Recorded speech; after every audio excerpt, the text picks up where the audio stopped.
నేను ఆ రోజు హైదరాబాద్ని అన్ని విధాలా అభివృద్ధి చేశాను. నేను దృష్టిలో పెట్టుకున్నది ఓల్డ్ సిటీ పక్కన ఎయిర్పోర్ట్ కట్టాను. మీరు గుర్తుపెట్టుకోవాలి, నేను దూరదృష్టితో కట్టాను అది కూడా. అదే మరి ఒక ఔటర్ రింగ్ రోడ్ వేస్తే ఈరోజు మీరు చూస్తే హైదరాబాద్లో ఉండే ముస్లింస్ అంతా బ్రహ్మాండంగా కోటీశ్వరులు లక్షాధికారులు అయ్యారంటే అది ఆ రోజు నేను చేసిన పని అని చెప్పి నేను మీకు తెలియజేస్తున్నా.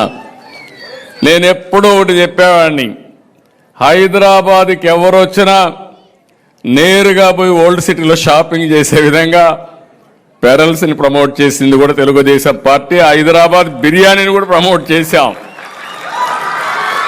ప్రపంచం మొత్తం హైదరాబాద్ బిర్యానీ అంటే దానికి ఒక ఛాంప్ క్రియేట్ చేసే పరిస్థితికి వచ్చామంటే, ఇంకొక పక్క ఆ రోజు ప్యాలెస్ ఉంటే పలక్నవా ప్యాలెస్ ఉంటే నిజాం సంస్కృతిని కాపాడడానికి ఒక బ్రహ్మాండమైన హోటల్ పెట్టి దాన్ని కూడా పరిరక్షించామని చెప్పి కూడా నేను మీకు తెలియజేస్తాను. ఒకటి రెండు కాదు, నేను వారసత్వాన్ని కాపాడడం కోసం అన్ని విధాల ప్రయత్నం చేశాం.